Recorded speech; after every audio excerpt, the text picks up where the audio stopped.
Vós sois meu pastor, ó Senhor, nada me faltará se me conduzis. Em verdes pastagens feliz eu descansei, em vossas águas puras. Pelo sinal da Santa Cruz, livre-nos Deus, nosso Senhor, dos nossos inimigos. Em nome do Pai, do Filho e do Espírito Santo. Amém. Que a graça de nosso Senhor Jesus Cristo, o amor misericordioso do Pai e a comunhão do Espírito Santo esteja com você, meu irmão, com você, minha irmã. Porque bendito é o Deus que nos reúne sempre no amor do seu Filho, nosso Senhor Jesus Cristo. Te saúdo nesta quarta-feira da segunda semana do tempo da Quaresma, desejando que o seu dia seja um dia de experiência viva de Deus, dia de encontro verdadeiro com o Senhor. Para rezarmos melhor e também abrirmos os nossos ouvidos interiores e exteriores para escutar a palavra de Deus e a palavra da Igreja, clamemos a ação e a unção do Espírito Santo. Vinde, Espírito Santo, enchei os corações dos vossos fiéis e acendei neles o fogo do vosso amor. Enviai o vosso Espírito e tudo será criado e renovareis a face da terra. Oremos, ó Deus, que instruístes os corações dos vossos fiéis com a luz do Espírito Santo. Fazei que apreciemos retamente todas as coisas, segundo o mesmo Espírito, e gozemos sempre da sua consolação, por Cristo Senhor nosso. Amém. E neste 16 de março, meu irmão, minha irmã, a Igreja na sua liturgia nos traz o Santo Evangelho. O texto do Evangelho de hoje está em Mateus, no capítulo 20, nos versículos de 17 a 28. Ouçamos atentamente essa palavra de Deus, que é farol, luz para iluminar a nossa vida. Proclamação do Evangelho de Jesus Cristo, segundo Mateus. Glória a vós, Senhor. Naquele tempo, enquanto Jesus subia para Jerusalém, ele tomou os 12 discípulos à parte e durante a caminhada disse-lhes: Eis que estamos subindo para Jerusalém, e o Filho do Homem será entregue aos sumos sacerdotes e aos mestres da lei. Eles o condenarão à morte e o entregarão aos pagãos para zombarem dele, para flagelá-lo e crucificá-lo. Mas ao terceiro dia ressuscitará. A mãe dos filhos de Zebedeu aproximou-se de Jesus com seus filhos e ajoelhou-se com a intenção de fazer um pedido. Jesus perguntou: Que queres? Ela respondeu: Manda que estes 2 meus filhos se sentem no teu reino, um à tua direita e outro à tua esquerda. Jesus então respondeu-lhes: Não sabeis o que estáis pedindo? Por acaso podeis beber o cálice que eu vou beber? Eles responderam: Podemos.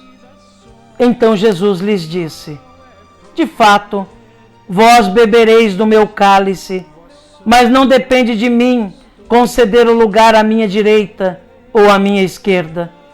Meu Pai é quem dará esses lugares àqueles os quais ele preparou. Quando os outros 10 discípulos ouviram isso, ficaram irritados com os 2 irmãos.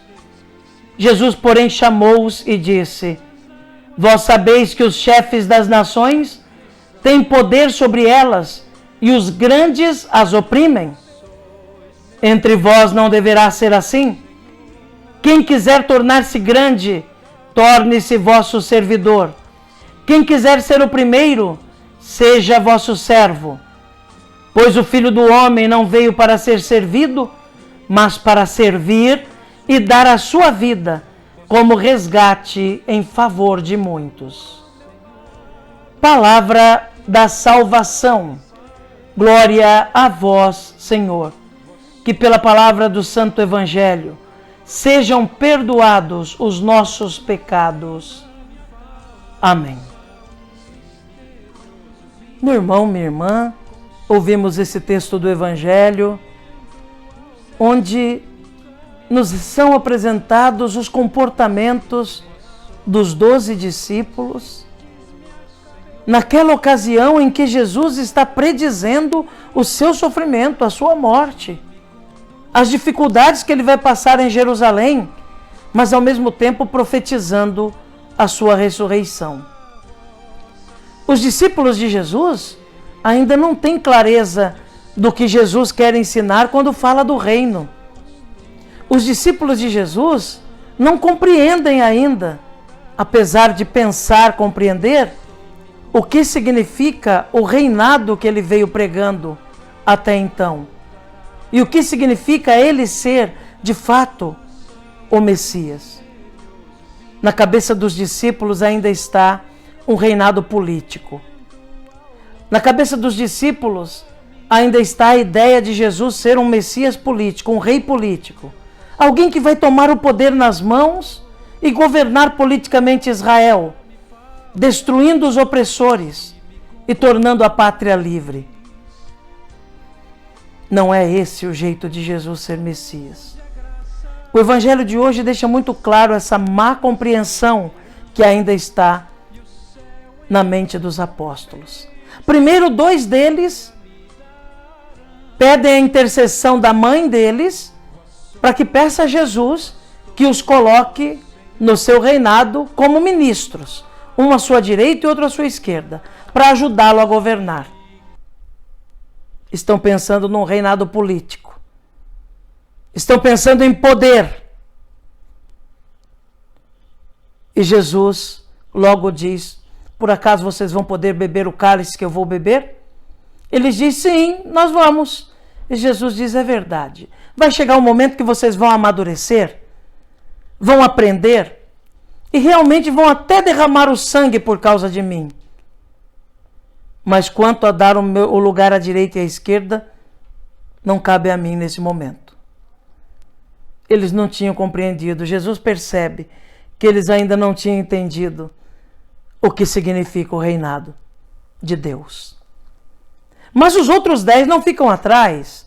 Os outros 10 ficam indignados com o pedido dos 2. Não porque eles tivessem compreendido o que significa o reinado de Cristo, mas por inveja, por ciúmes, por competição. Como quem diz assim: esses 2 são muito folgados. Estão lá pedindo para Jesus. Não estão vendo que tem nós 10 aqui também? Como assim eles podem ousar querer estar do lado de Jesus lá no seu reinado e nós também não temos o direito? E Jesus também censura aqueles 10 e diz: olha, vocês veem por aí, as nações brigam por causa de poder, se destrói por causa de poder. Os chefes deste mundo estão se destruindo por causa do poder, da ganância. Com vocês não deve ser assim. E aí Jesus dá o remédio. Com vocês deve existir a dinâmica do serviço. Ele olha para os 12 e diz: se vocês querem ser grandes, sejam servos dos outros. Aprendam a servir os outros. Não se preocupem com o poder, porque o reino de Deus não é da maneira que vocês estão pensando. O reino de Deus é serviço, é entrega, é doação de si para os outros. Depois da paixão, morte e ressurreição de Jesus, eles vão compreender. Mas ainda, a partir de Pentecostes, eles vão ter claro tudo aquilo que Jesus ensinou. E aí estarão prontos para derramar o seu sangue como Cristo, por causa do reino que realmente interessa, o reino da paz, o reino do serviço, o reino do céu. Oxalá, meu irmão, minha irmã, aprendamos neste evangelho de hoje que o que nos conduz a Deus é o serviço ao próximo. É nos tornar pequenos para que Deus apareça na vida do irmão, através de nossos gestos, de nossa solidariedade, de nossa caridade, de nossa entrega pelos outros. Que a nossa busca nesta terra seja de juntar tesouros no céu, na eternidade, e não neste mundo. Que Jesus nos ajude, que Nossa Senhora reze por nós. Amém. E o céu em recompensa um dia me darão. Vós sois meu pastor, ó Senhor, nada me faltará.